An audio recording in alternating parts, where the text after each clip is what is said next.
The transport ship's cargo bay reeked of decay and despair when Dr. Mira Holt first laid eyes on the creature they called Core. The massive alien wolf lay motionless on the cold metal floor, its once magnificent silver fur matted with blood and crawling with parasites that shimmered an unnatural purple under the station's harsh lights. The Velkan traders who'd brought it stood at a safe distance, their tri-fingered hands gesturing dismissively. "Worthless now," the lead trader hissed through his translator.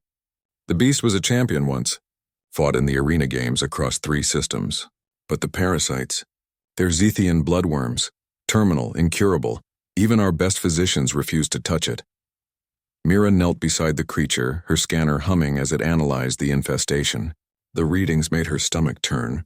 Thousands of parasites had burrowed into Core's flesh, draining his blood, releasing toxins into his system. His breathing was shallow, labored. One golden eye cracked open, studying her with what she could only describe as resigned acceptance of death. "How long has he been like this?" she asked. 3 cycles. We kept him sedated. Painless end, we thought. The trader's voice carried no emotion, but the sedatives ran out. We dock here for supplies, figured we'd space the corpse before moving on. "He's not a corpse yet," Mira said quietly. The Valkans exchanged glances. "Human, you misunderstand. Scythian bloodworms cannot be removed. They reproduce faster than any treatment can eliminate them. They've bonded to his cellular structure. To remove them is to remove his blood itself. It's impossible." Mira looked up at them, her jaw set. "I've heard that word before. Usually right before a human proves it wrong." The traders left Core in her lab with barely a backward glance, eager to be rid of the dying creature and the strange human who thought she could save it. Mira worked through the night, her fingers flying across holographic displays as she studied the parasite's biology. They were remarkably sophisticated, engineered perhaps as a bioweapon in some long-forgotten war. Each worm was connected to its neighbors through microscopic neural threads, creating a network that could sense and adapt to threats. But there was something the Zethian bloodworms hadn't evolved to handle: stubbornness wrapped in human ingenuity.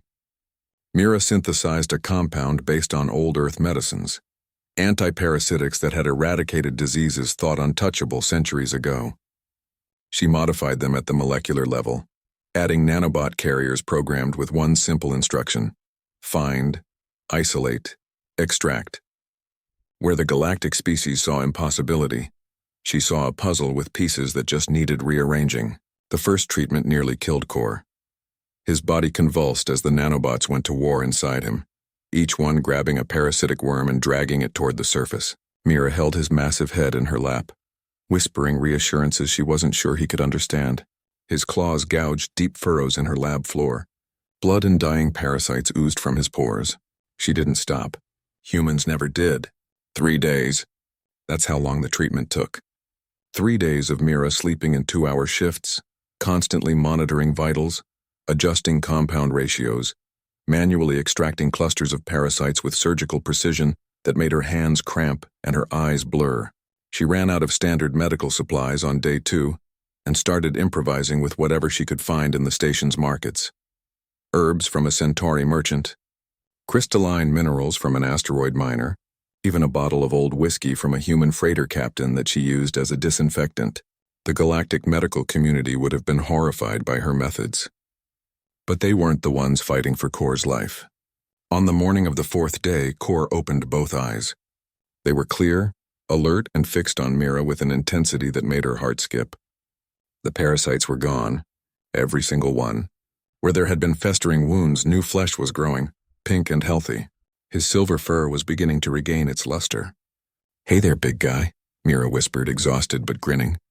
"Welcome back." Core's response was immediate and unexpected. The massive wolf rose on shaking legs, towering over her, easily 3 meters at the shoulder. For a moment, she wondered if she'd miscalculated, if the arena fighter's instincts would kick in. Instead, Core lowered his enormous head and pressed it gently against her chest, a rumbling sound emerging from deep in his throat. Not a growl, a purr. Word spread quickly through the station. The human had done the impossible. The creature the Valkans had left for dead was not only alive but recovering with remarkable speed. Xenobiologists requested interviews. Medical corporations offered substantial credits for her treatment protocols. The Velkin traders returned, suddenly interested in reclaiming their property. Mira met them at her lab door with Kor standing beside her, his golden eyes fixed on his former masters with unmistakable contempt. "He's not your property anymore," she said simply. "He never really was he? He was just another life you gave up on when it became inconvenient." The lead trader's mandibles clicked, in what might have been anger. "The beast is valuable. We have legal ownership according to Galactic commerce codes." Kor's lips pulled back, revealing teeth the size of daggers. A low growl vibrated through the corridor. The Valkans took an involuntary step backward. "I think he's made his choice," Mira said. "And if you want to argue about it, I should mention that Earth just joined the Galactic Council. We have this funny little law about slavery and the ownership of sentient beings. I wonder how the Council would feel about arena games and abandoned companions." The traders left without another word. In the months that followed, Kor never left Mira's side. He stood guard outside her lab, a silent sentinel that made even the station's security forces nervous. When she worked late, he would rest his massive head on the edge of her desk, watching her with those intelligent golden eyes. When she slept, he curled around her quarters entrance, ensuring nothing could harm the human who had refused to let him die. Other species marveled at the bond, studied it, tried to understand it. But to Mira, it was simple.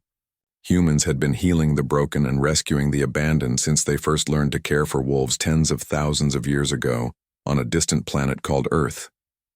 Some things, she thought as she scratched behind Kor's ears, were simply written into human DNA. The galaxy had abandoned him. A human had brought him back. That was the difference. That would always be the difference.